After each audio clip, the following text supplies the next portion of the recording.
Okay, I think I'm live now. Can anyone confirm if audio is fine before we get started for today? Like, my plan is to discuss the first four problem, which is A, B, C for today.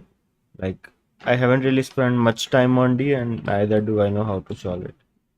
So I will mostly skip it.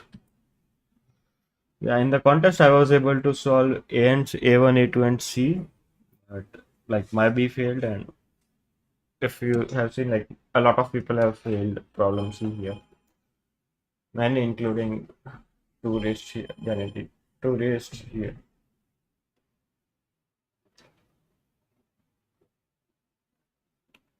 So like, can anyone confirm if audio etc is fine?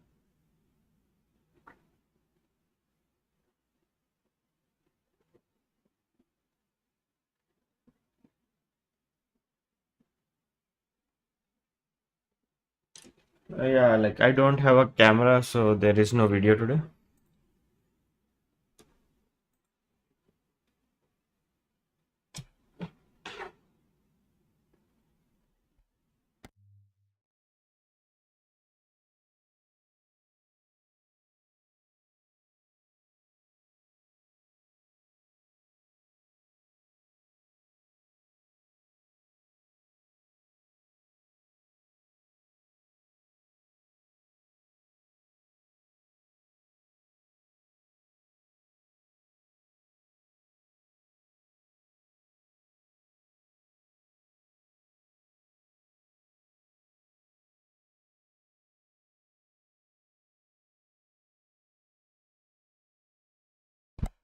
I think I will start now. Mostly people in the chat, like how many problems were you guys able to solve, and which problems did you fail?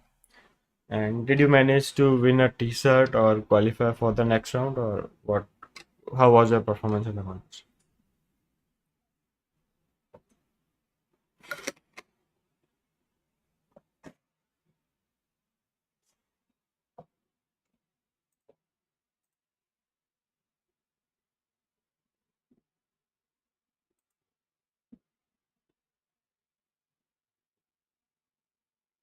So yeah, I think I will mostly start. First problem says, like this problem is similar to the A2 problem we have today. It says Monty the mountain cottontail rabbit is preparing for an expedition in the Rockies.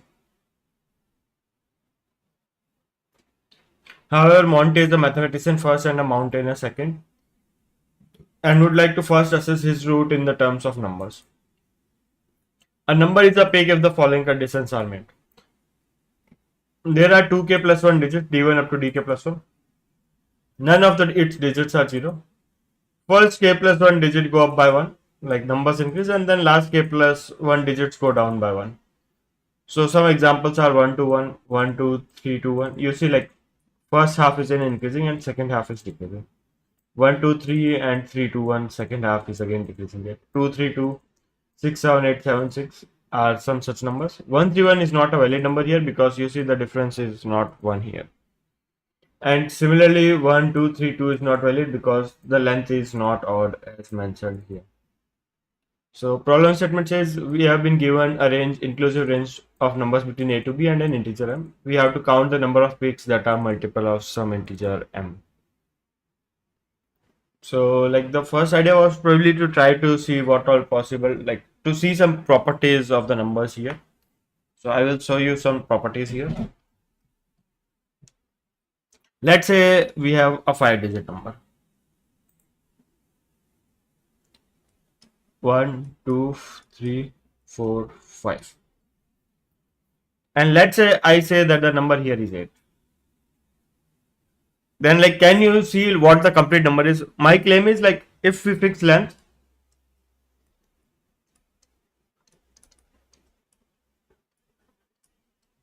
one parameter which we can control.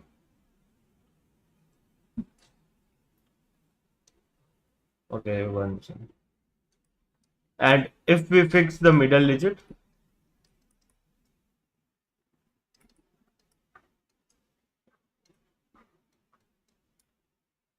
it will be a unique number.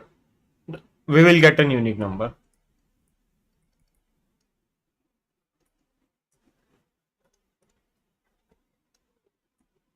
Like, because now we know that here the sequence is decreasing and the difference is 1. So here the next number here would be 7, and here the number would be 6. Here, like, here also the sequence is increasing with the difference of 1. Here the number would be 7, here the number would be 6. So you see, like, in the worst case scenario, like, we can have, like, we have an even length, but length up to 18. So our length can be 18, and middle digit can be anything from 1 to 9. So, like, this is the worst case number 122 different numbers.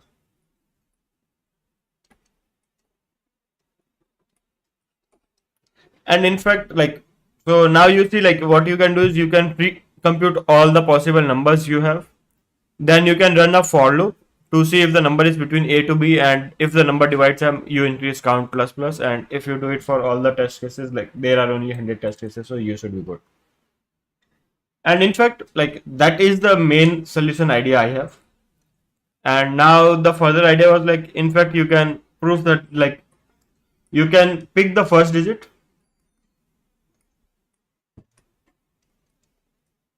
and middle digit as well. Then based on this also you can get a fixed range. You have whatever range you have, like, for example, 6 7 8 6, you can say, like, the first digit is 6 and the middle digit is 8. Then you see, like, the increasing sequence would be fixed one after the other, and the decreasing sequence would be fixed, which would be the reverse of the increasing sequence. And with that way, like, you can probably prove that, like, there are 9 one digit numbers, and then you can have 9 C2 ways to pick 2 different numbers, which should give you around 45 numbers. So, like, in fact, a more stronger claim, like, the worst case is not 162 but just 45 different numbers. Now it remains, like, how do you enumerate all the numbers here? Like, I did recursion, where my idea was to fix the middle digit. Like, for example, let's say I have formed a number 787 so far.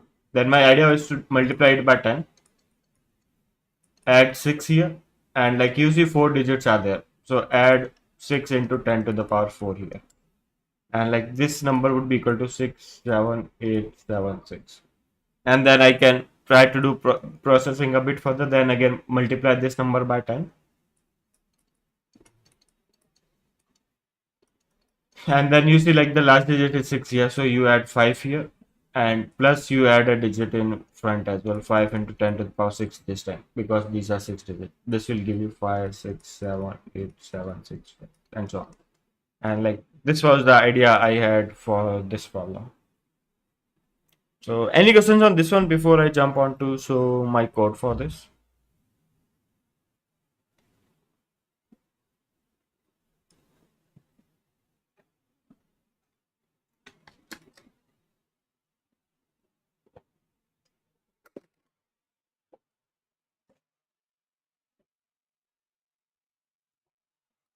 So, like, you can in fact even use Python there, and or you can probably maintain the number as string as well. Like, one simple solution I see is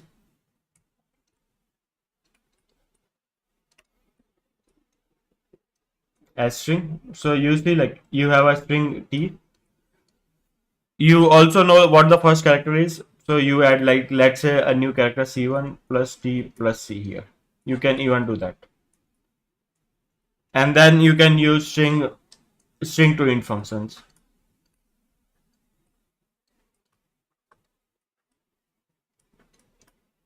Like, you can use stoi in C++, and some int works in Python. That can be one elegant approach in my opinion.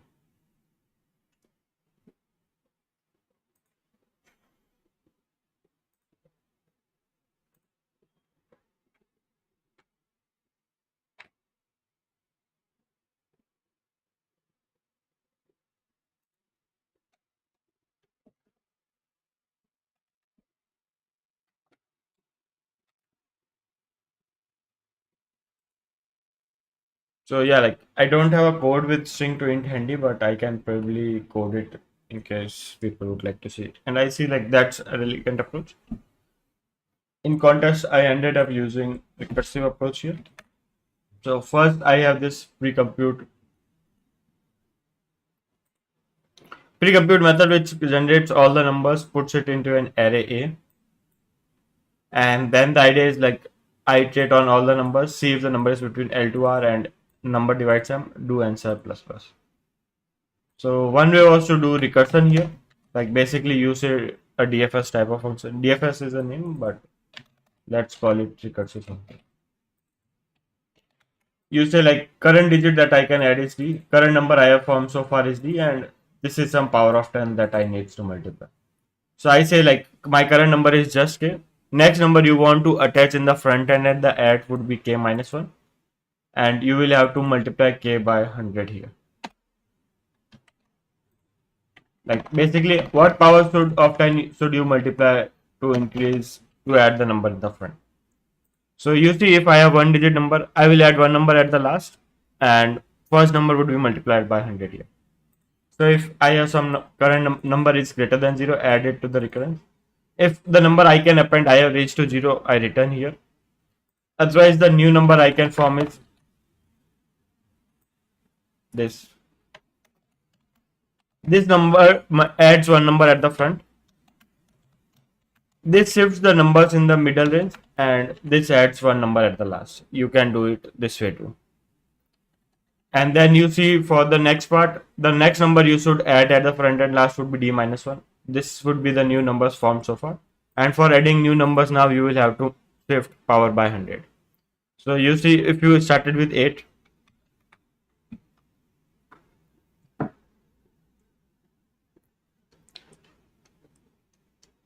like yeah, so let's say if I start with 8, my P10 is 100 right now. And the next number I would add is 7.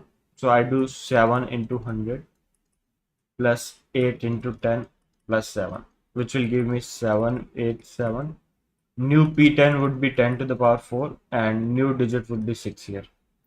So for the next what I do is 6 into 10 to the power 4 plus 787 into 10 plus 6, which will give me 67876. So like I am just passing on the power from in the input itself. So like in starting I say to add the second digit you will have to multiply by 100, and then for all the recursive relation I am saying like for new power should be into 100. So you see here like first I said like I had only one digit number, and to add a new number you should multiply by 100 for that digit. Next time I said like I am saying like whatever power you had, you multiply by 100 and pass it on from the input from the top only. Although you can probably try to calculate it on the go, but that was strictly not necessary. So this was the idea. Okay, how are you ensuring that the current does not exit long max? Good question. Yes, STOLL, not STOI. That's right. Yeah, long max is a good question to be honest. And like my idea was like, let's see what is the worst case number you can get. 9, 8, 7, 6 up to 1. And then 7, 8 some number up to 1. Like this has around 17 digits. And you see like I return whenever I get like whenever I have to append 0 here, because 0 is not allowed into the input. And this is the largest possible number we can have, and you see like this fits in long run.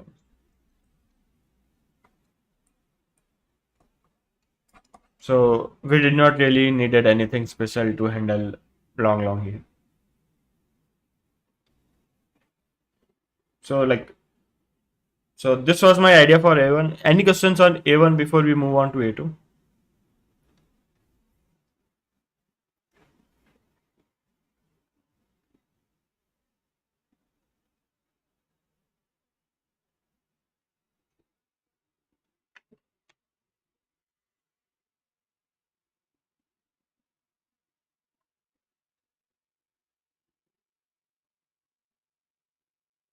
So I will now move on to A2.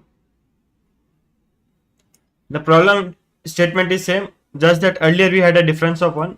It just says it should be non-decreasing sequence in starting and non-increasing sequence in the middle, and the middle digit should be unique. Like basically the middle digit should appear only once, and all the others should be an increasing sequence where equal numbers are also allowed. It's not necessary difference is 0 here. So some examples of mountain are 1, 3, 2. You see like 3 is the middle digit, it appears only once. And numbers before it 1, 3 are increasing, 3, 2 are decreasing. 1, 3, 2, 2, 3, 2, 2. This is also valid. Middle digit 3 appears only once. 1, 2, 3 and 3, 2, 1. Like this is a decreasing sequence. Same goes here. But 1, 2 to 2 is not unique because you see middle digit is 2 and it appears more than once. 1, 2, 3, 2 is also not valid because it's an even length. Again, we have been given range from a to b and an integer m. We have to count the number of mountains that are multiples of m. A and b were up to 10 to the power 18, m was up to 1a9. So our thought process remains same again. Let's first fix a middle digit, let's say d, and let's also fix the numbers which appear here. Let's say total length is 2l plus 1. This is the other number. The question is what is the count of different prefixes we can have? What is the count of different suffixes we have? And my goal is to first calculate the worst case numbers we can have over here. So let's say like the numbers are d1, d2 up to dl. Then there is some d mid and then some suffixes again going on. Like one way you see is like the length is up to 18, but you want odd length. So numbers would be up to 17. Like you cannot have 18 digit number with an odd length. And if you fix the mid, there would be 8 different numbers here. 8 digits, at max 8 digits. And it looks quite tempting to just say like the worst case prefixes we can have is 10 to the power 8. Because like we can have 10 different choices, or probably if you want to optimize 0 is not allowed, 9 to the power 8. Like it looks tempting to say this and say like overall the numbers would be around 10 to the power 16, which is very big number. But can we have some more tight overbound here? Like when we say 10 to the power 9, 9 to the power 8 or something, what we are not utilizing the fact is like these numbers are increasing sequences. So my idea would be like, let's first maintain the difference here. Yeah, it's monotonic increasing prefix. Let's define a new sequence I. Ci would be di minus 1, which is basically the difference of every number. Like we also like let's say like this number is c1. What extra delta you should add to get d2, which would be c2? What extra delta you should add to d2 to get c3, and so on.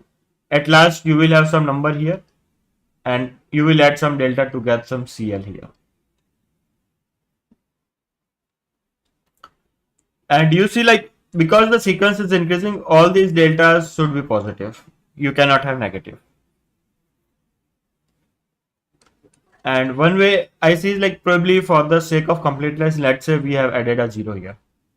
So you see like we first added some delta to get d1, then added some more delta to get d2, some more delta to get d3, some more up to some dl minus 1, and then some more delta to get cl here. So you see if I look at sum of all the deltas, that would be the difference of my first 0 and the middle digit here, which would be basically the digit which I have defined here. So like now do you see like c1 plus c2 up to cl should be equal to d mid I have. And because like the middle digit should be unique, CL should be greater than equal to 1. Any question so far? Like what I am trying to do, like first I am trying to estimate what can be the count of numbers we can have. And then my next idea would be to show that like the numbers are up to 1, 2e7 or 2e8 something, and something which we can store in array in the memory, and then we can probably iterate all of them. Like the idea would be same as previous. Once you compute all the numbers using some way you can get, and then call it a day. So like this is probably stars and bars here. Like number of solution of this can be found using stars and bars.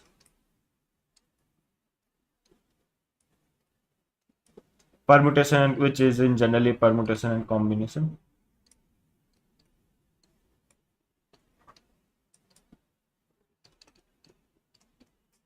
And in fact, because we want Ci greater than equal to 1, what we can do is we can just subtract -1 on both the sides. So now this number should also be greater than equal to 0.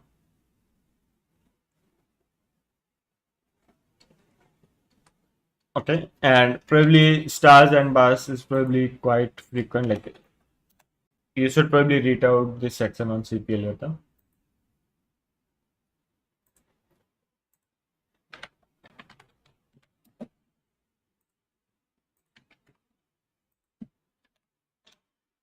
And this problem statement simply says if we have a number of if we have to count number of solutions of an equation like this x1 x2 up to xk which is equal to n where all xi's are 0, then number of solution would be this. In our case, k would be equal to l, the number of digits in the prefix we have fixed, and n would be the middlemost digit we have. So in the worst case, in number of prefixes we would be d mid -1 because we have to keep the last digit as increasing number. So we just essentially subtracted all the numbers here. Plus L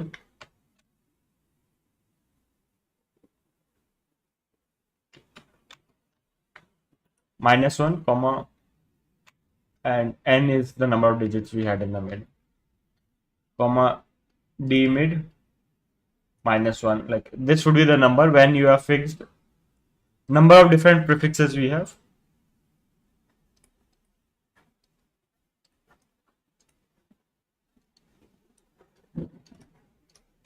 For fixed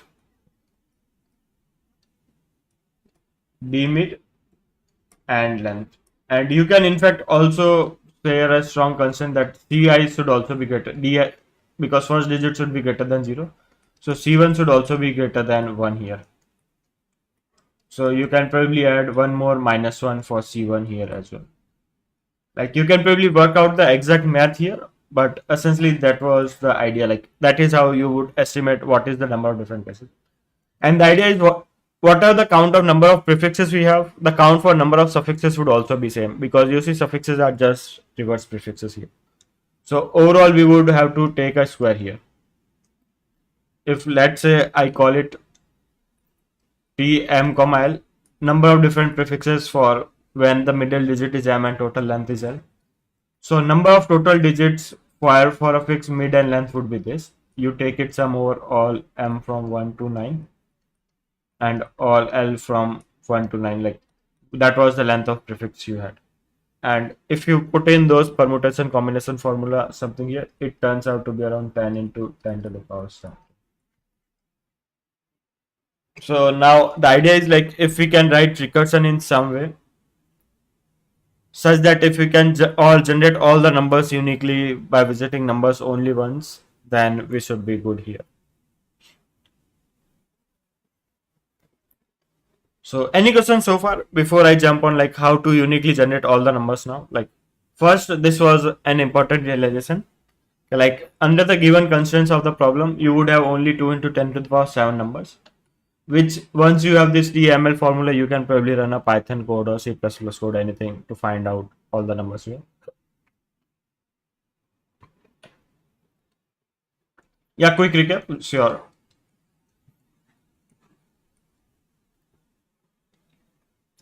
So first thing I want to do is like last time you see in A1 we realized there are only 45 different numbers. First we came up to a bound of 162 different numbers that can be possible.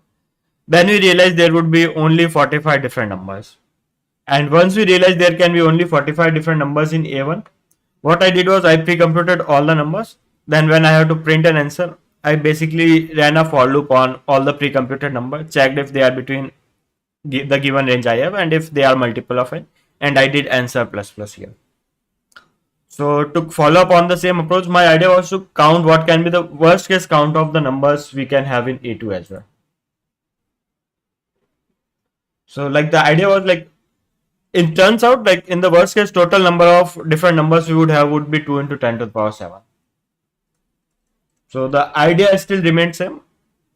First, I will try to prove like what would be the how I can compute like this as the what are the maximum number of different digits I have, just like I proved 45 earlier.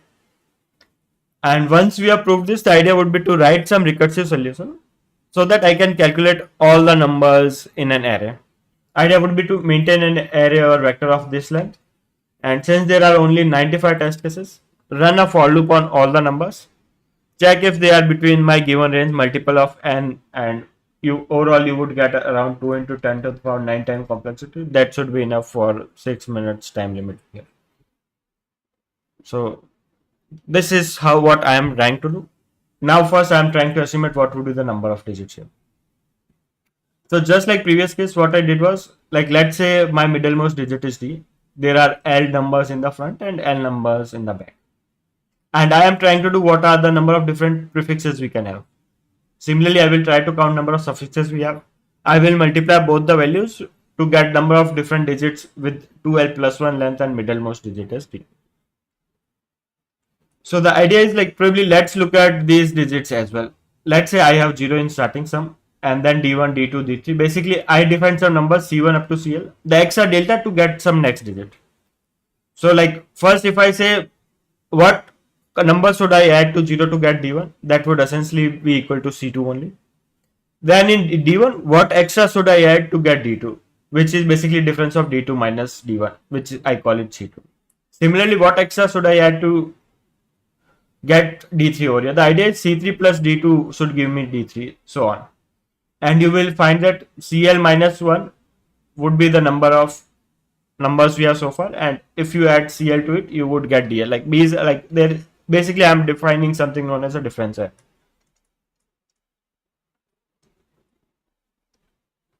And the idea is if the sequence is increasing, all the numbers in the difference array C1 to CL should be positive. And one more constraint we have was like middlemost digit should be unique. So this difference should be greater than equal to 1. And the first digit should not be equal to 0. So this difference should also be greater than equal to 1. Or in fact, you can even try to allow some more existing zeros as well. So you say like I allow up to 19 digit numbers and you allow zeros in starting. That also works out. But the problem there would be like the sequence, the length in the starting and the end should be equal. So now I came up to the conclusion that C1 up to CL should be equal to D mid. And then we had a constraint that the first digit should be positive.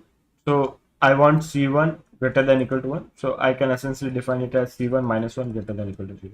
So I subtract 1 on the both side of this equation.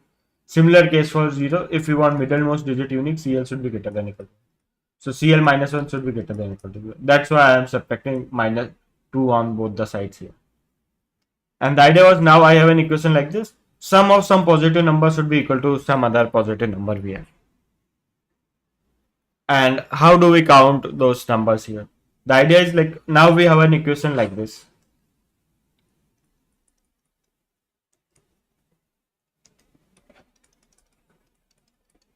So we have some numbers pk which sum up to let's say n. And what are the and we want all pi should be greater than equal to 0. And what are the different possible numbers here? The idea was to use stars and bars here to get this formula here. You might want to read out this article here. And it essentially says you can write it as PNC permutation and combination formula like this.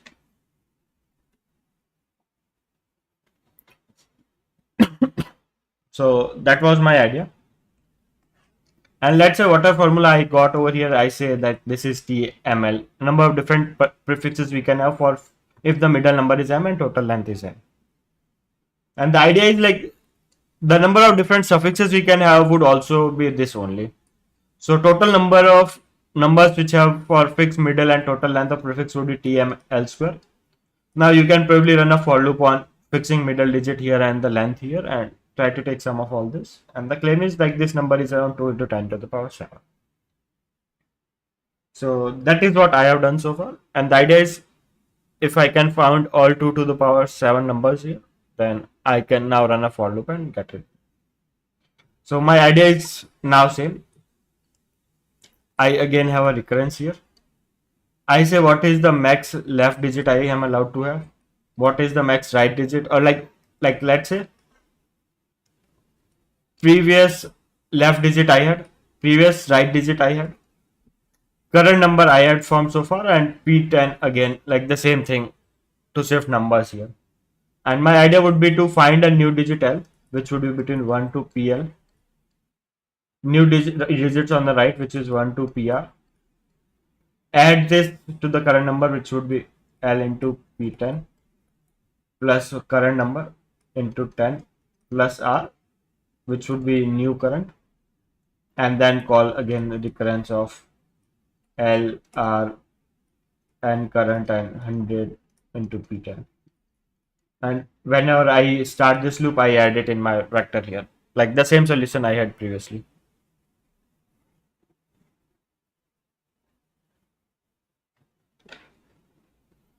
So that was the idea here. Same recurrence relation for A2 as well.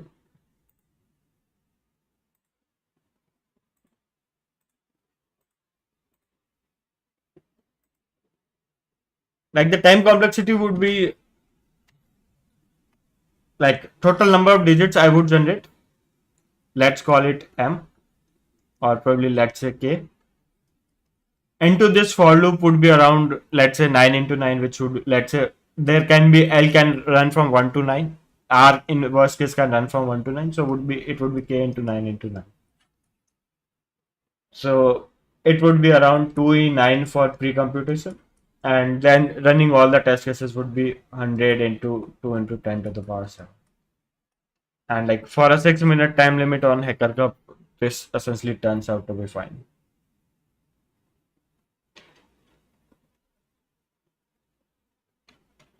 Like K, I have defined K in terms of like how many times I will run a recursive function and how much constant work I do inside the recursive function.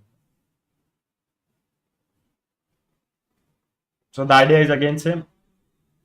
What is the leftmost digit I am allowed to have up to? What is the rightmost digit I am allowed to have so far? What is my current number so far, and what is my P10 so far? And now like I have to take care of increase in, like I do not go more than 17 digits we have. So I'm also passing a length vector I have. What is the maximum numbers I have generated so far? So my idea is like if maximum digit I can allow to have on left side is 0, or on right side is 0, or if my length is 17, I return here because I cannot have more than 17 digits. That will hold. And then the idea is like I fix new left digit, which would be less than whatever my limit allowed me. New right digit, and then like new current would be new L into P10 plus current into 10 plus PR, new right digit. And now like the for recursive function, max left digit would be NL, max right digit would be NR. This would be 9 new current digit, and length has also increased by 2. So this same function works here. And the idea was like I just printed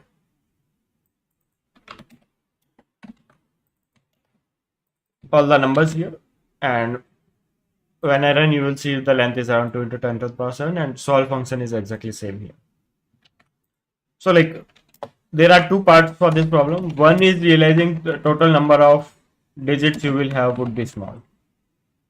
You can prove it either, or you can probably assume this as well. So like so far what I had tried to do was try to mathematically prove what would be the worst case number.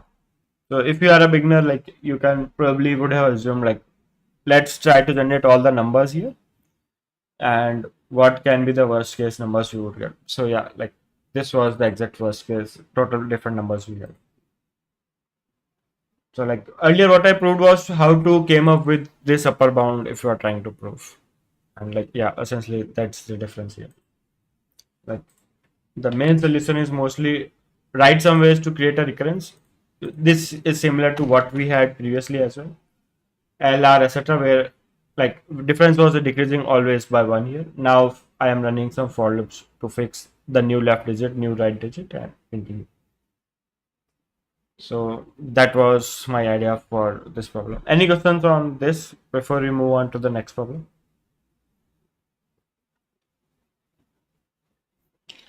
Like, I think I will first explain C and then I will jump onto the B, or I can do it the other way too.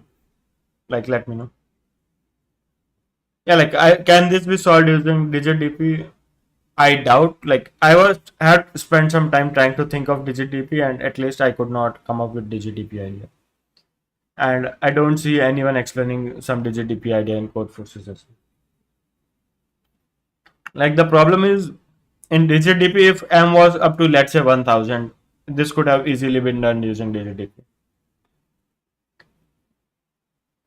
But unfortunately, that is not the case because we have to maintain like current number so far mod M here, and that can be very large when M is up to 1.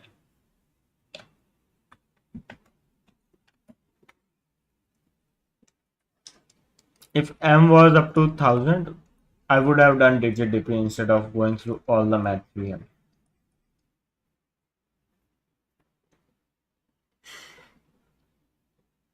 Like, for those who are wondering, you can probably refer UCF guide for understand what digit DP is. Like 10 to the power 9 makes it impractical to use digit DP. You cannot have that much storage as well. Or M up to 10 to the power 6 also would have worked for digit DP. Probably would have taken 2-3 minutes and got you a solution. Okay, then I think I will jump on to problem B first. That's slightly bit easier to explain. It says two people are playing a Connect 4 game and there are 42. Like, I can just show you what Connect 4 is. Like, I think there was a video here.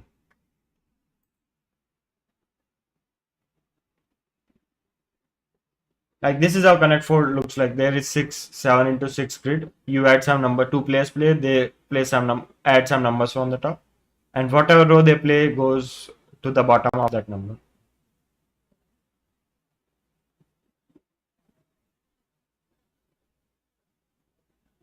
And whoever forms 4 numbers like this, either diagonally, horizontal, or vertical, wins the game.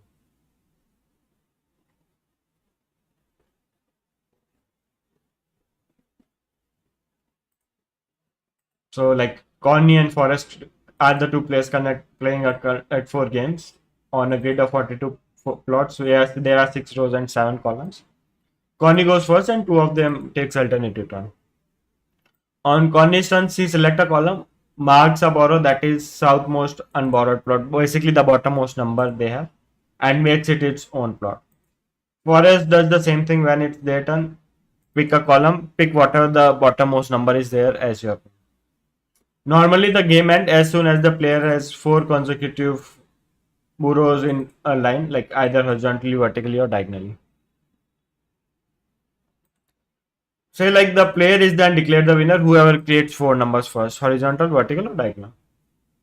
Our bunnies are so much fun borrowing that they did not stop taking turn until every plot was borrowed. So what these guys are doing here is, even if someone won, they kept playing it until they filled out all the numbers here. And they are not trying to work out who won. So what we have been given is 6 cross 7 grid. C are the plots for Penny and F are the plots for Forest.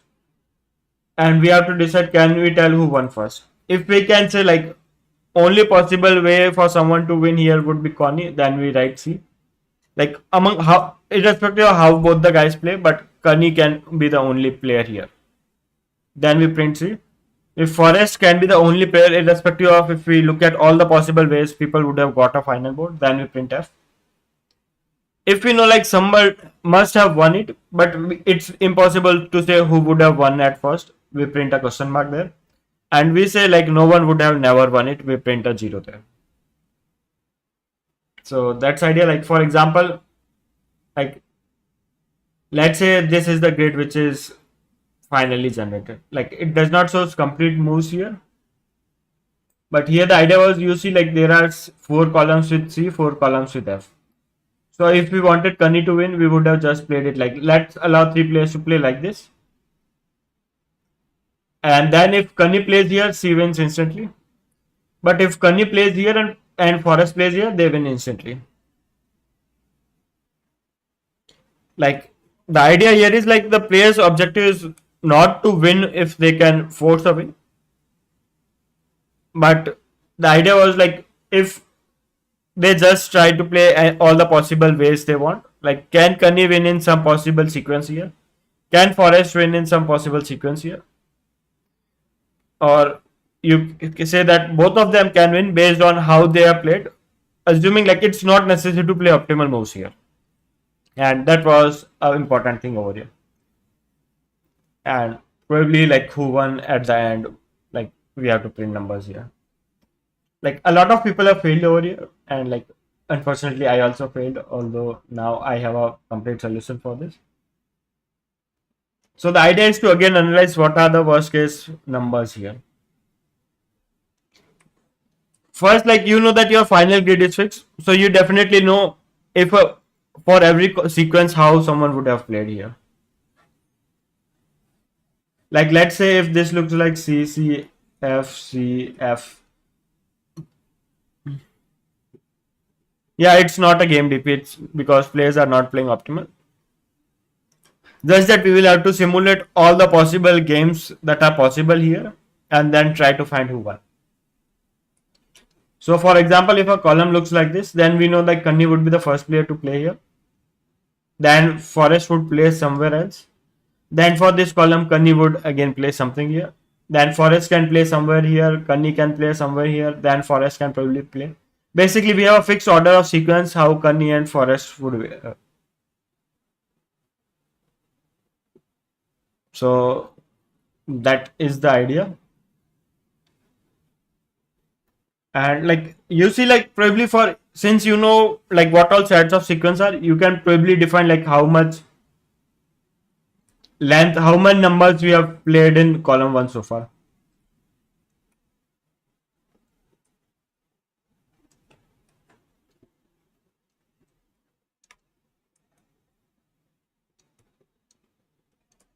CL2 would be how many moves played in column 2 and so on. So you see like there are 7 columns.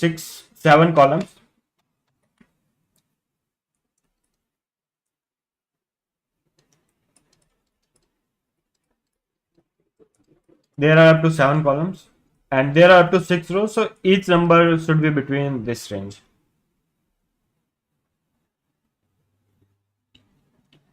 So if we look at a board at any point of time, based on how many rows, we only care about how many rows have been played in each column. Based on how many rows, we know like what value exists somewhere there. Because whoever played on which block is already defined in the problem set. So number of different possible unique states would be 7 into 10 to the power 7.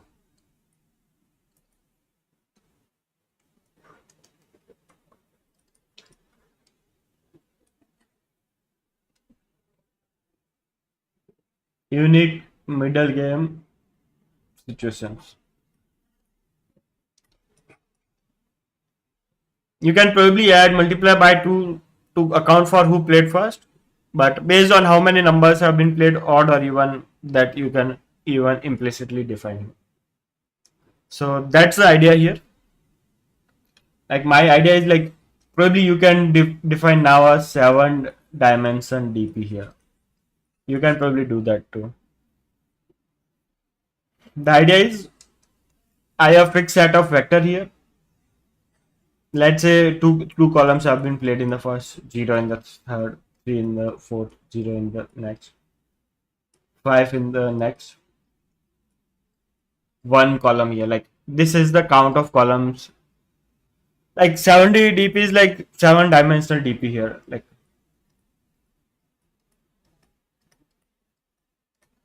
just like 2D DP, 3D DP, etc. You can potentially do that here.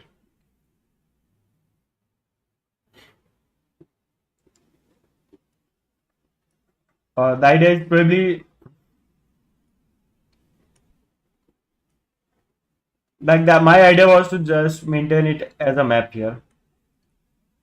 First dimension as vector and second dimension as a result here encoded in int.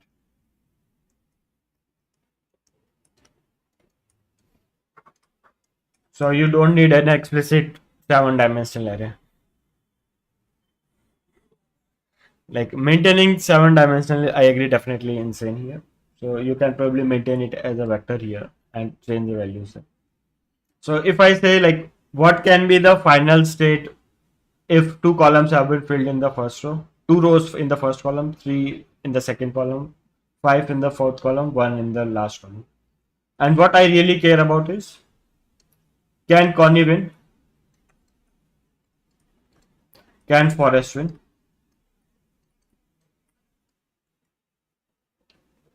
And probably I can maintain it as an integer here, like 0, no one, 1, 1 only Connie 1, F2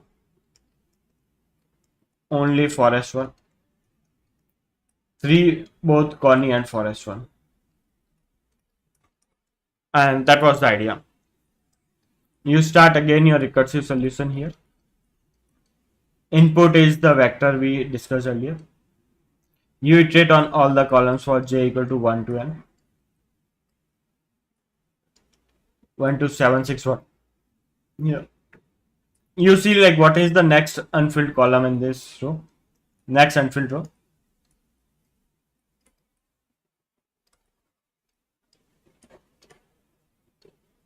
And you see like whether like if Connie is playing right now, then is the next character, if the next character is like, if let's say Connie is playing here right now, then if this column contains C, you play Connie's move.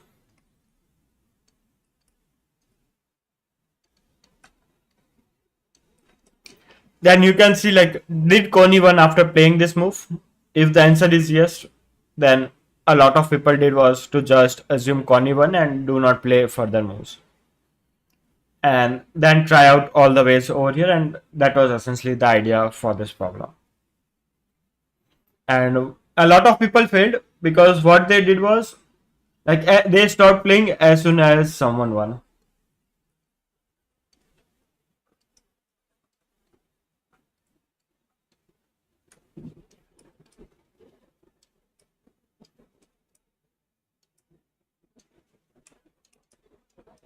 But what the problem enforces is like, they kept playing even after someone won. So what we have to do is like, can Connie win and can everyone play a move like this so you can get the final grid over here? Or can Forest win and they can get the final moves whatever they wanted here? So we would need one more state here as well.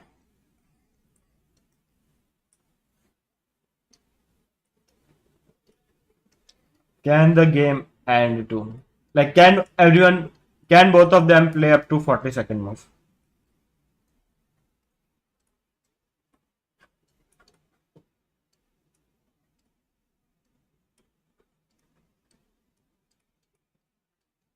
That is also important here. So I say like, no one won, but they can play 42 moves. Connie won, but can play 42 moves. Forest won, they can play 42 moves. Connie and Forest won, and they can play up to 44 moves.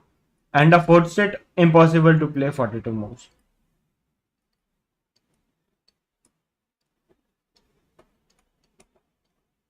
And a lot of people missed out on this, and like that was also the reason why I got system test failure.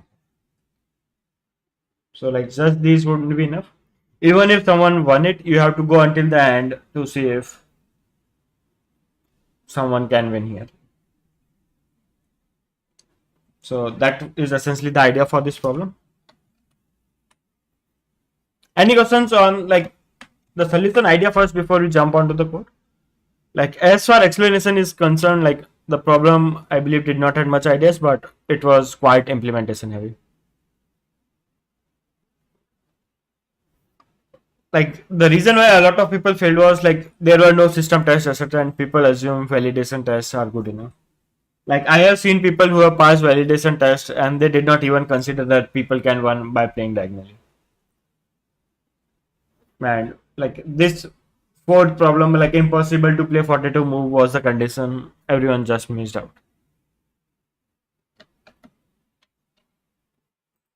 So if you look at probably at code forces here,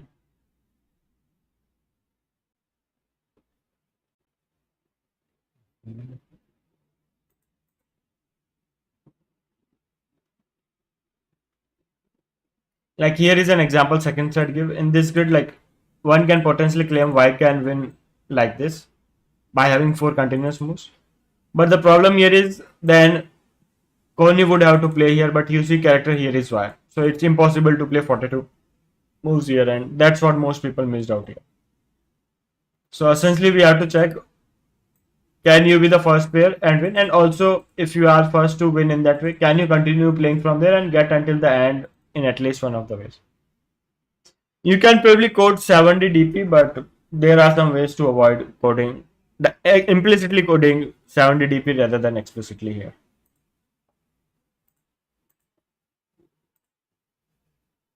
Like you can essentially do the idea of 70 DP, but also avoid creating a 7-dimensional vector here.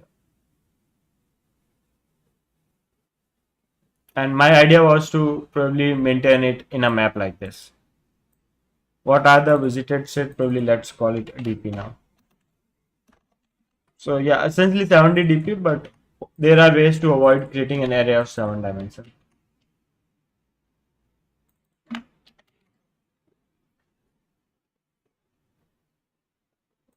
So that is how the solution looks like.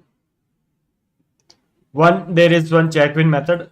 I give you a sequence of board and also some column R and C where the last move was played. The question is, can the player win who played the current move over here?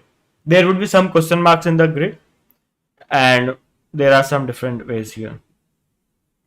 So the idea would be to look at all the possible directions in which someone can win: horizontally, vertically, diagonal 1, diagonal 2. In fact, in the second, when I submitted code, my diagonal looked like this. I failed to consider the other diagonals.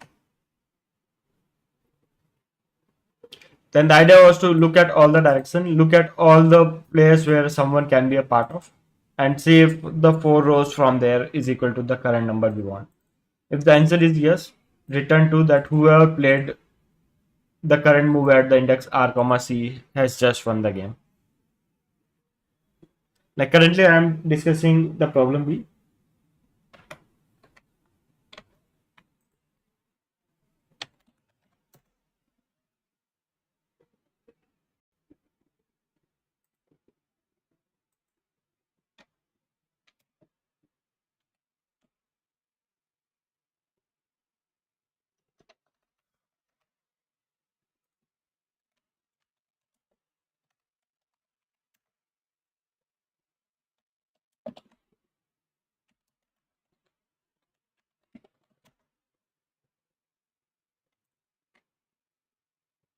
You can probably refer some DP problems here. The idea would be like 70 DP is a variation on adjacent to the DP.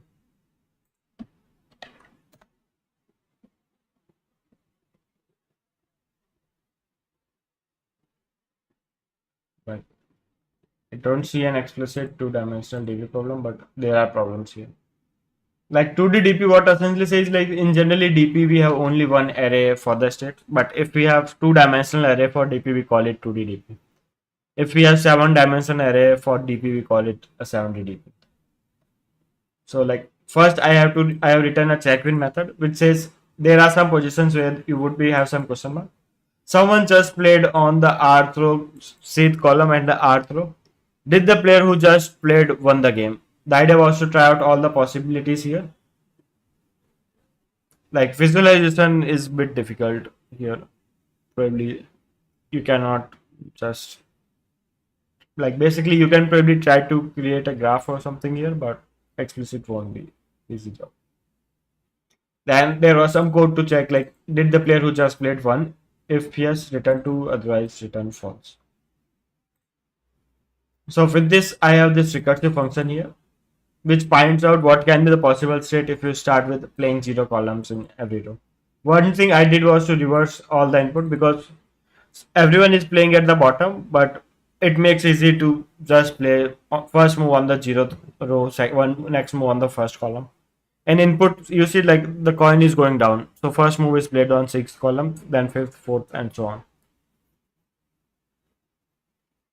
So that's the idea. And the idea is like my DP vector looks more like a vector with some result here.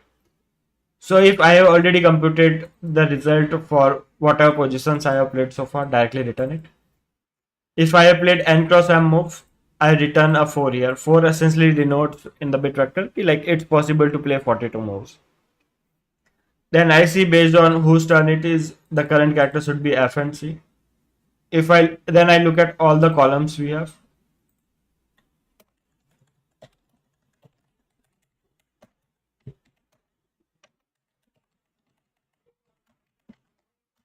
Then I see like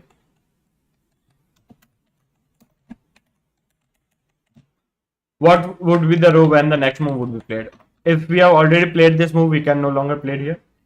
Or if you look at the current character which is not equal to the move the current player is playing, you ignore it. Otherwise, you play a move like your current was the matrix where I started with all the question marks to begin with.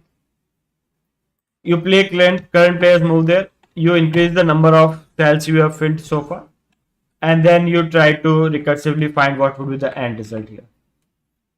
So you invert the turn and you say the number of moves you have played increased by 1.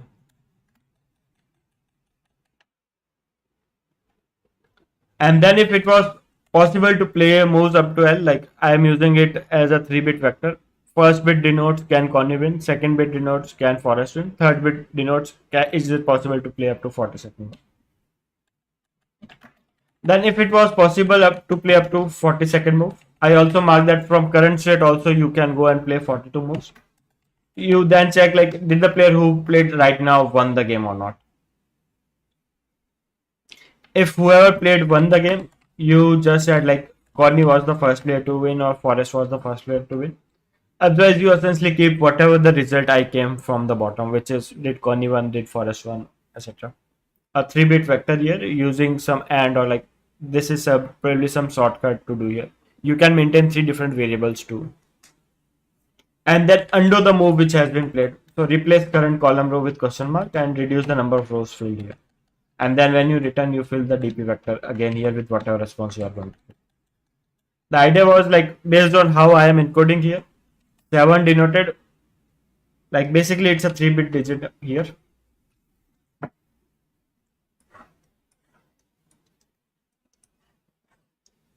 0th bit, first bit, second bit. 0 denotes it's impossible to play 42 moves. 1 year denotes it's possible to play up to 42 moves. So for example, a vector here would be number 5. You see like this is the binary representation of 5. And this means Connie 1. And we can play 42 moves.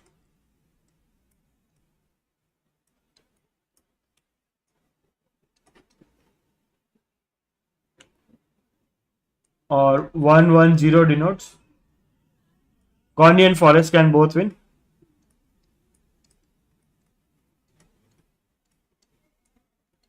But we cannot play 42 moves.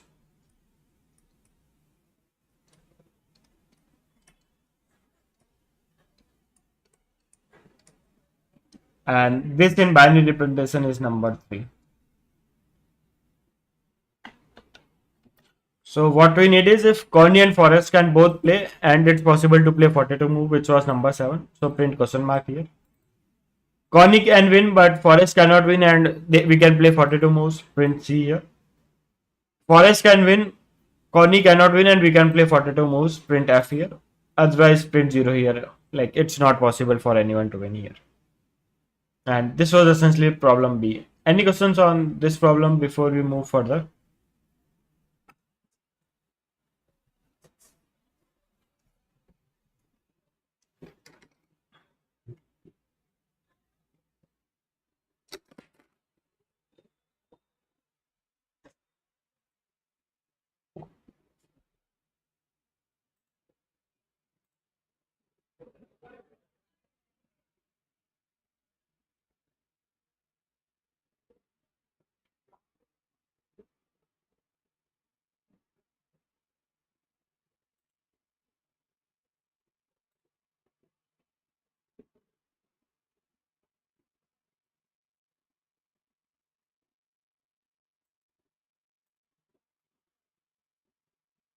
Like visualization, you can probably try out something like this.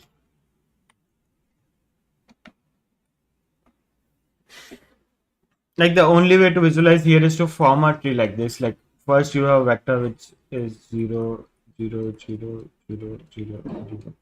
Next possible states here are 1, 0, 0, 0, 0.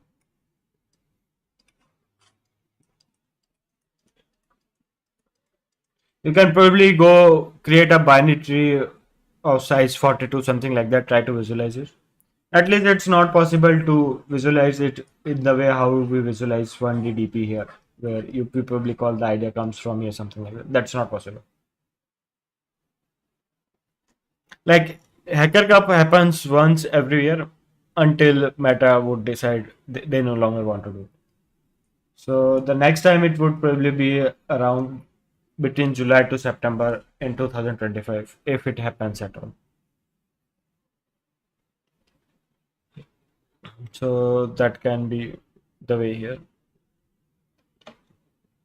So any questions on problem B before we move on to the next problem?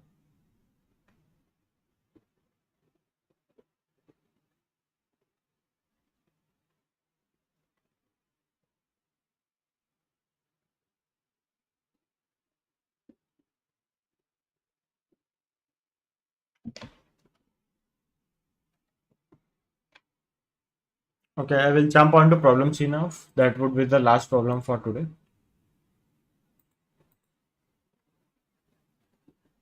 In their special times,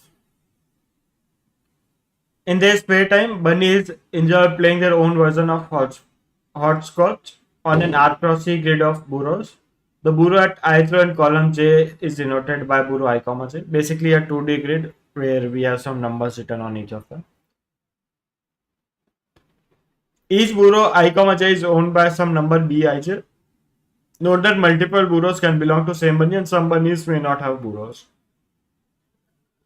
So it essentially says I, comma J number in the grid would have some number Bij. Multiple burrows can belong to some bunnies. It just essentially means the grid can have some number multiple times, and some bunnies may not belong to any burrows, which essentially says some numbers can be missing as well from all the numbers from R to C.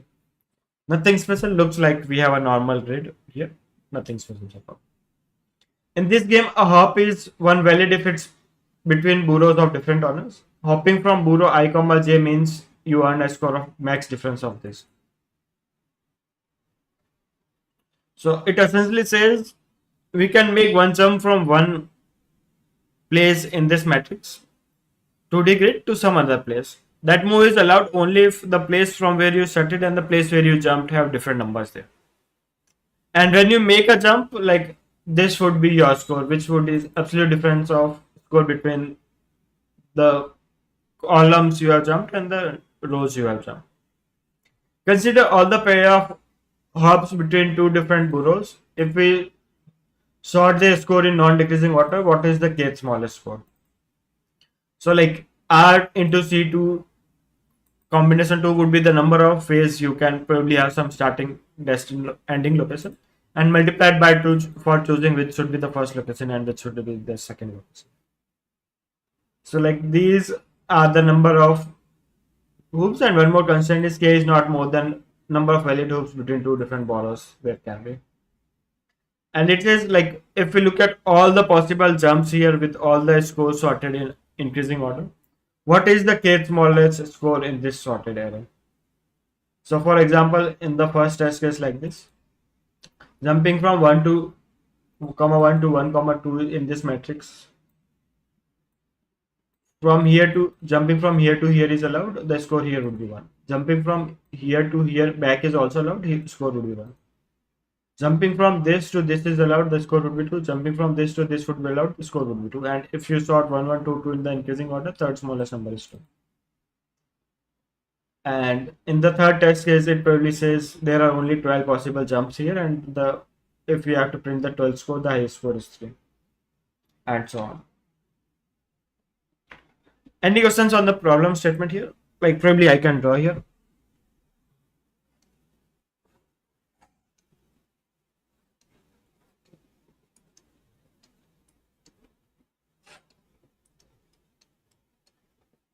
Now there are different jumps you can have, like probably from here you can go here, from here you can go here, from here you can go here, from here you can go here, from here also you can go here you can go here. Like these are the possible jumps allowed, and the reverse is also allowed.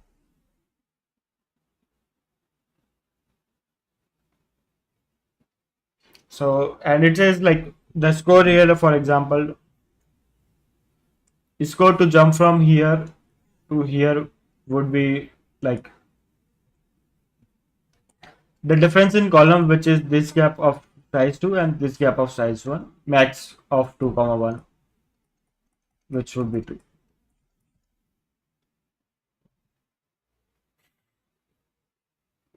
Two to one is also possible, yeah. Like I just look at one possible. You can also make a reverse jump here. So you essentially see like for every score you would have even number of jumps here. From the cost is same from 2 to 1 and 1 to 2 is same.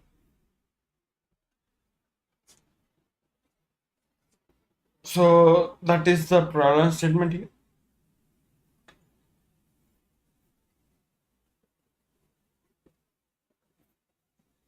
Why is n cube solution not expected here? Number of test cases. Like n cube like depends on how you define n. Like column problem statement only says r and c. If your n is r into c, which you see like is up to 800 into 800, which is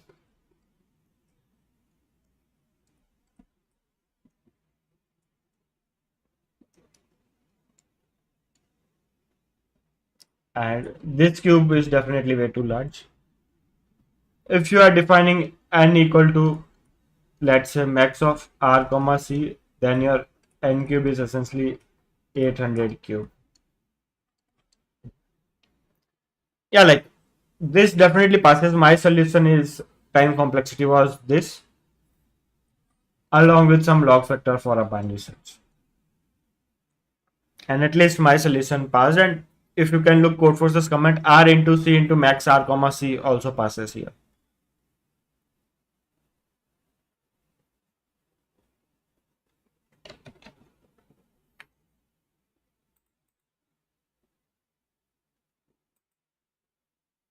Like the problem happens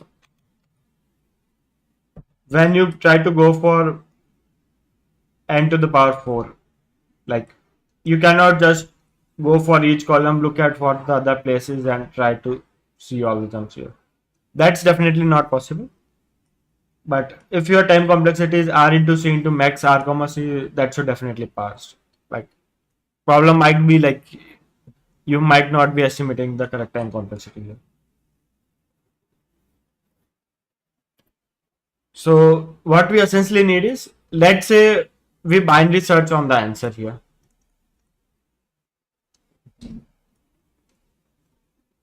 We define some cost m and we count number of jumps with cost less than m.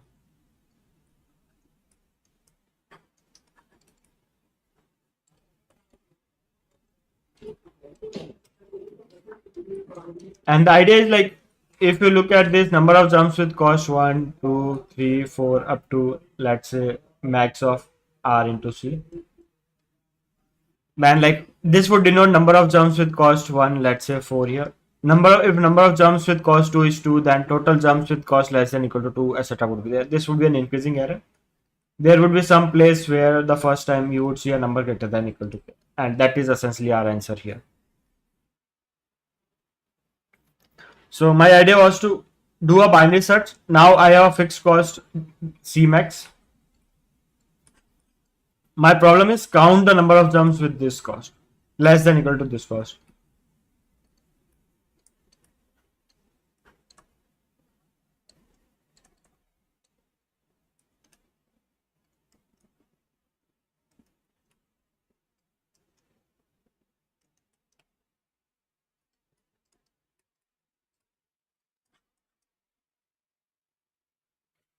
And you see like if I fix the starting jump, let's say I comma j, then if I can go up to Cmax only, this would be some grid like this. a rectangle like this where I can make a jump to. This would be length C max. This would be length C max. This is length C max. And this is length C max.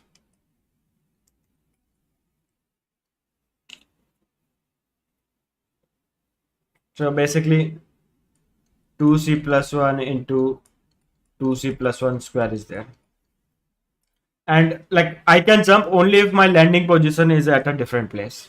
Like from here I can jump here if both the values are not equal. So if I have to count the number of valid jump, what I can essentially do is 2C plus 1 into 2C plus 1 minus number of places equal to like my current jump here I have, which is Gi comma.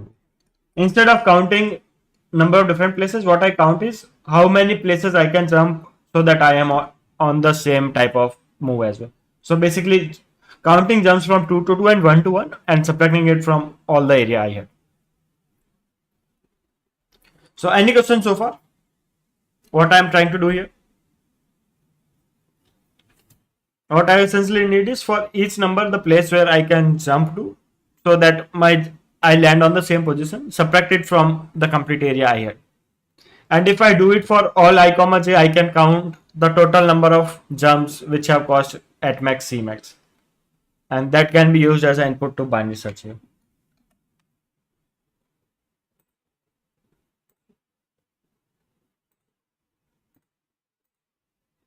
So briefly speaking, the code looks like this. I take grid as input. Let's ignore everything else right now. Binary search here. Middle cost here. I'll count how many jumps I can make with the cost less than mid. If it's less than k, I increase my L, otherwise I increase my R, and I am printing R at the last. This is the function I am getting with the max difference here. Any questions here before we proceed further?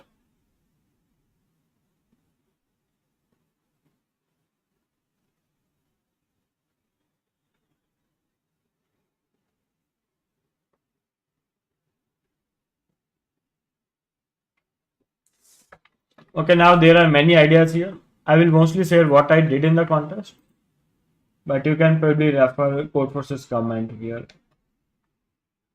So official editorial uses something known as 2D bit, 2D segment tree.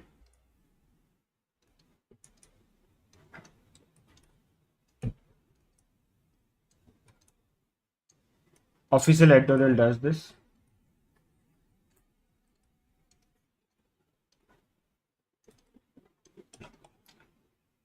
But my solution is more on the lines of R into C into 800 time complexity. 800 is around its max column you have. And the problem is like we have 6 minute time limit. So this also runs pretty fast. It runs within 6 minutes. Like few people went crazy.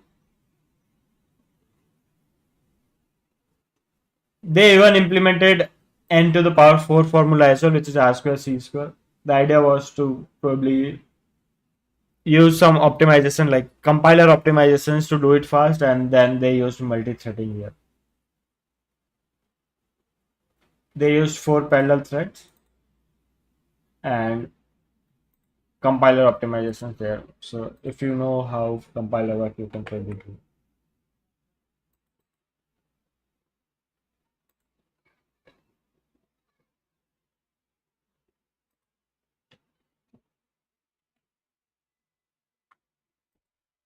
Let me probably pull up his submission.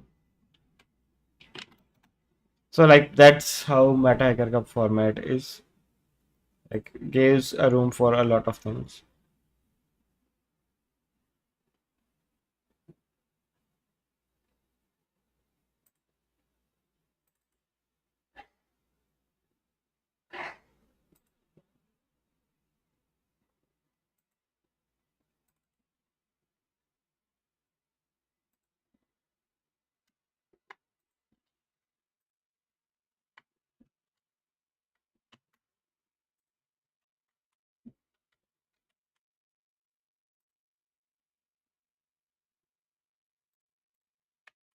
Like he probably used some vector, etc. I don't know, like code is quite ugly, but you essentially got the sense of an idea. He probably used Rust here.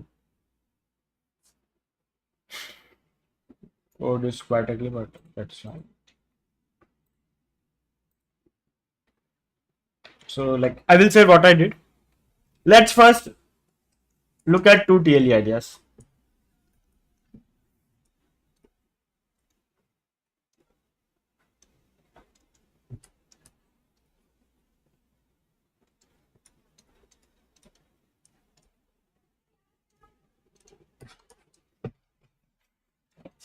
And the idea would be like how to optimize both of them to get the final result. Idea one, like let's say I have fixed a starting color C.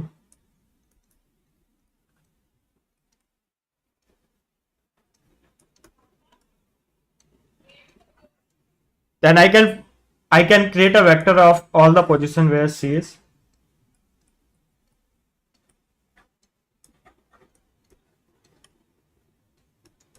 Let's say this is a vector V.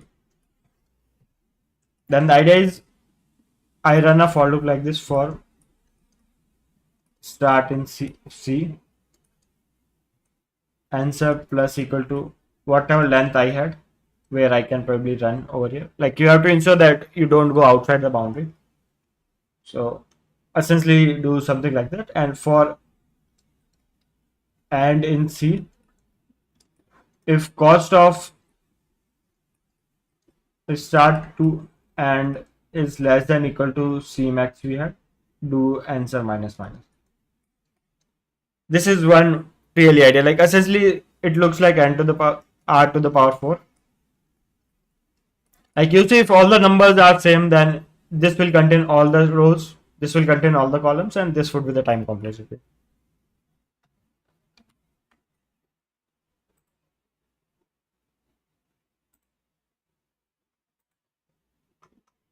So I essentially have two different methods to calculate cost. Get one essentially does the same thing. It counts the cost. Like first I'm doing is get count, fix the starting position, and then I have two methods to count something based on some condition. Let's ignore it for now. It says your starting color is X. This is the max difference. What are the jumps you can make? So idea is look at all the places where this value is. Here I am putting this all in all the vectors here.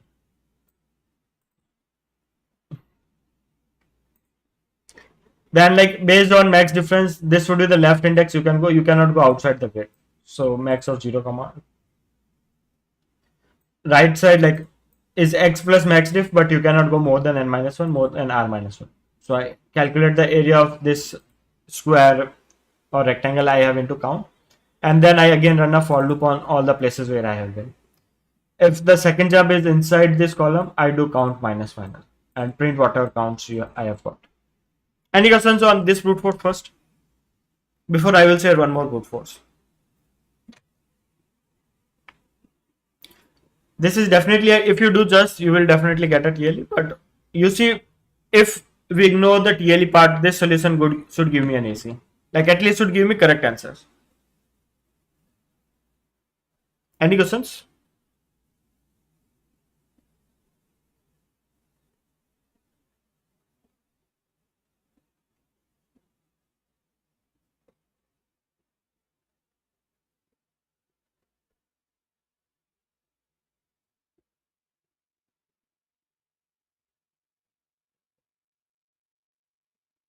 Probably yes or no. Like definitely a TLE solution, but should give me. Max and min part is like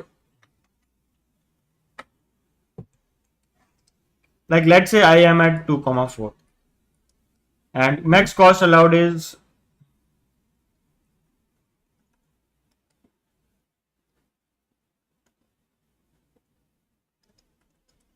so you can technically go from minus 1 comma 1. This rectangle looks like this. 5 comma 1, 5 comma 7,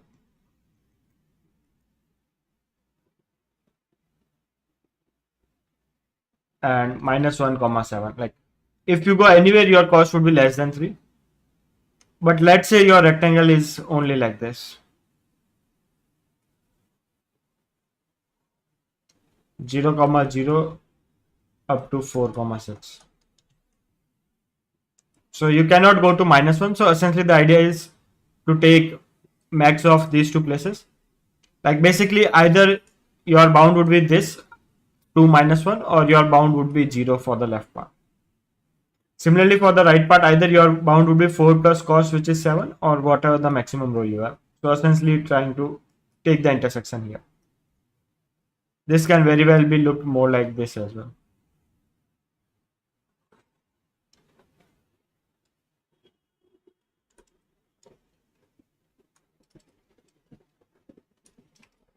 So basically the intersection of the area I can get. This is what the max min part is doing. Like this is the valid reason where I can be it. Cost allows me to go outside, but I don't have anything outside.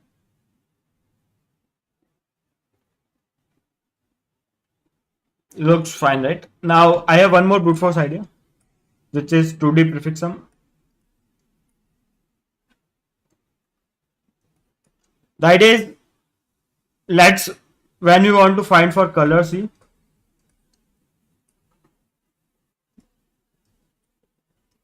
C with 1 and others with 0. So like if my grid was like this, 1 1 2 1, like let's call it, let's say 3. And if I want to calculate for color 2, create a new grid which looks like this. Replace everything not equal to 3 with 0 and everything equal to 2 with 1. And the idea is like if this is my permitted area, then the places where I can jump to would be like number of ones in this area minus number of ones. Because in this area, like I know like total number of place a sum of this matrix would be equal to number of ones I have or number of twos I have here. So this is another way to count. Like I have a fixed boundary now. I want to count how many numbers are equal to current number. Earlier I was running a for loop again to find it. Now I am just using 2D prefix sum here. 2D prefix sum you can essentially assume just like normal array where you have from L to R. You give L to R and it gives you a sum from L to R. And 2D prefix sum you have a 2D matrix which looks like this.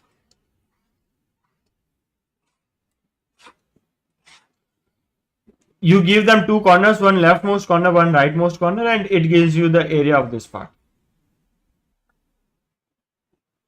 And like construction time is around order n into m construction time.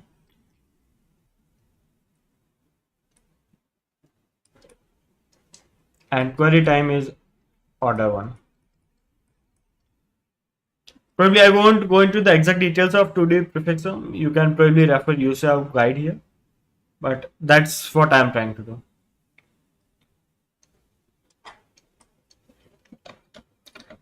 This is the second solution I have, where I am creating an active vector all with zeros. At all the places where my current value exists, I mark them as 1. Then one for loops to create 2D prefix sum here. Then again count. This is L max, R max, the same min max thing. Multiply it by area and subtract by whatever values we got and return the overall area. And here also you see the problem is if all numbers are unique, you will run this 2D prefix sum for n into R into C times.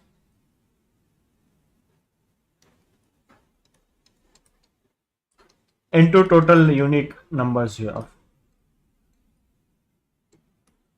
So even in the worst case, this is equal to R square C square, which is essentially probably n to the power 4 if we call n equal to 18. But question is like, do you understand why this should give me correct values of the answer, not within the 6-minute time limit, if possible, but at least the correct value of the answers. Any questions here before we probably jump on to the next idea for this problem?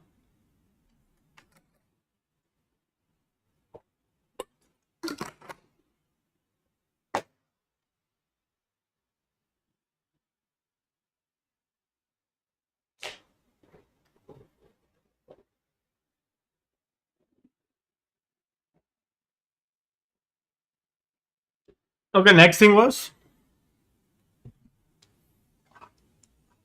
my idea is, let's define some constant f, or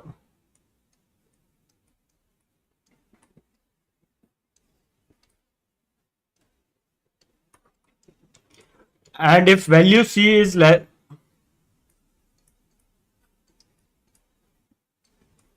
than f, use idea 1. And if number of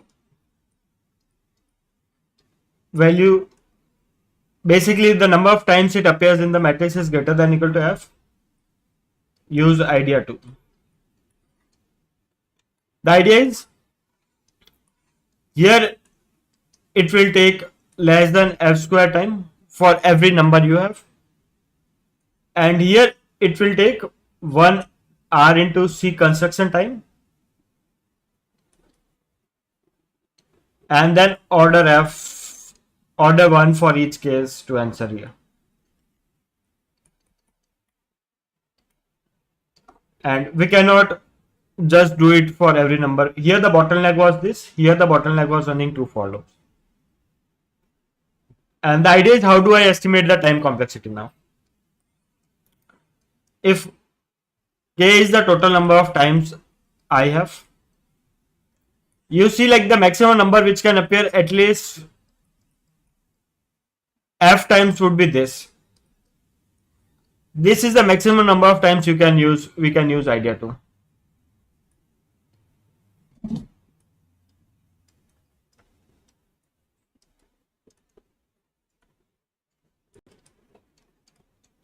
And r into c for overall construction time here, plus the number of times. This is not good enough, like we can probably mostly ignore how many times some number appears, because that's more than r into c. And now if I look at idea 1,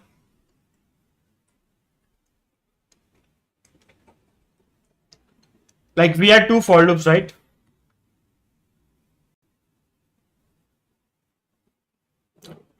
Since we know that this value appears less than f times, this for loop size can be not more than f here. The inner for loop time complexity.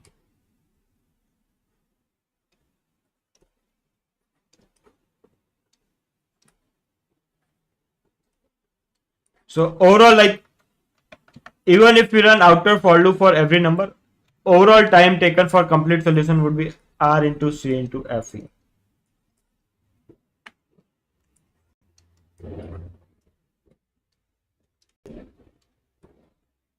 Maximum number of iterations for idea 1.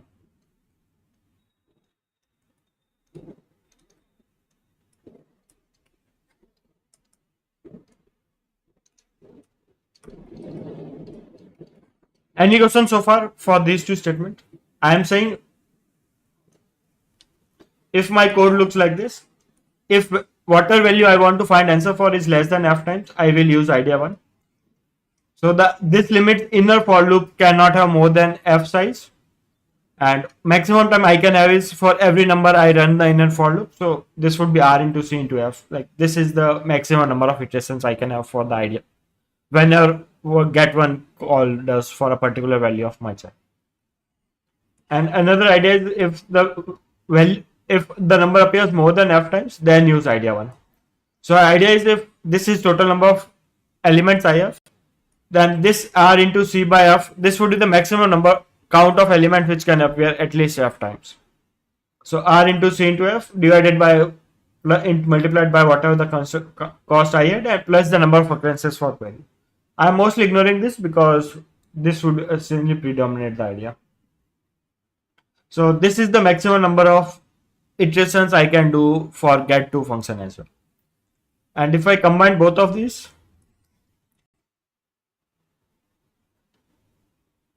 yeah, so you see like my R into C into F for the solution F1 plus R square C square by F for solution 2, like overall time complexity.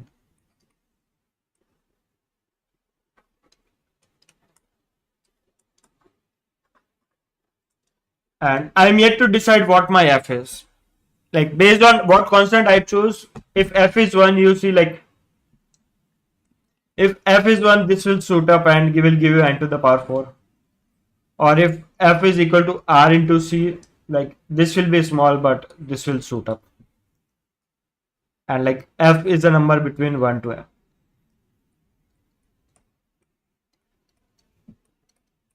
So essentially what I need is like this is some function F and I want to find its minimum value. And you can probably use some derivative etc. to come to the conclusion that minimum value, this function has minimum value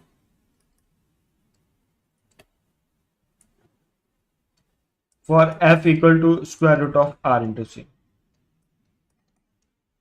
Like this is generally F of X equal to looks like this: K into X plus K by X, where your K is R into C here, K square by X.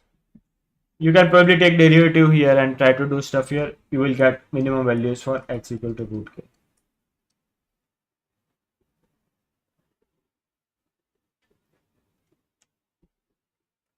And if you take F equal to root K, your time complexity would be like this factor would be RC to the power into square root of RC. This function also would be RC into square root of RC. So your overall time complexity is RC root of RC. And this value would be less than 800.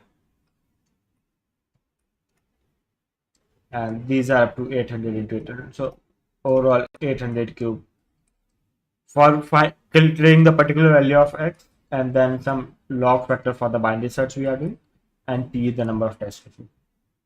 And this takes around 10-20 seconds for running all the time cases here.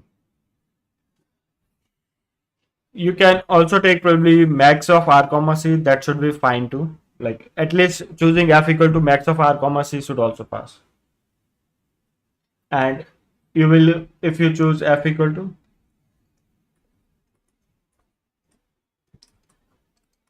your time complexity would be R into C into, and under the constraints of problem, this should also give you an AC there.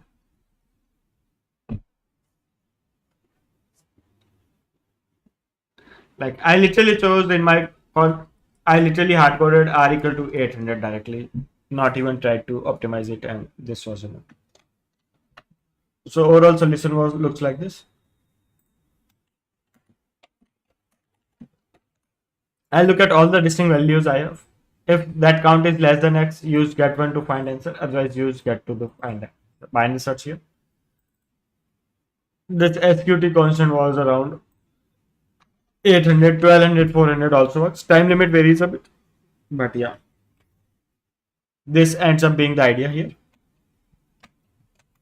The technique, this technique is known as square root technique.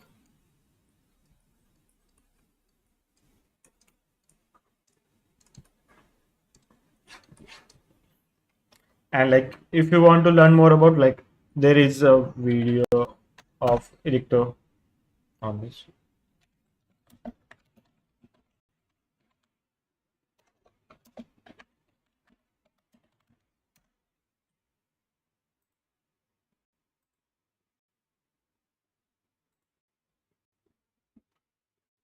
Where Eric has given some practice problem, and he also has a lecture on it with some timestamps here. So you can probably refer here to understand some standard problems here.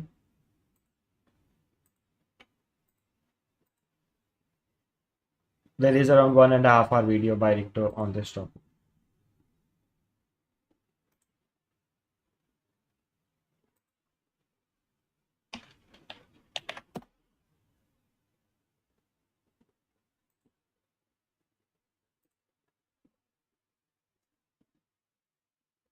So any more questions, anyone? Like, I think I'm mostly done with discussion for this contest. Like, any more questions about this contest or anything in general before we call it a day? And thanks everyone who joined today.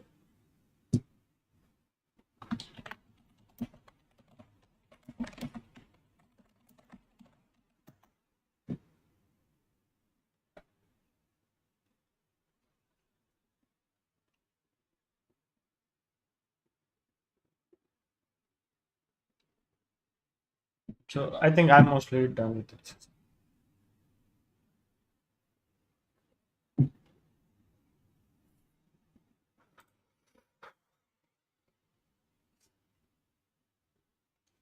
So any questions? Probably one more minute and then I will call it a day. Thanks everyone for joining today.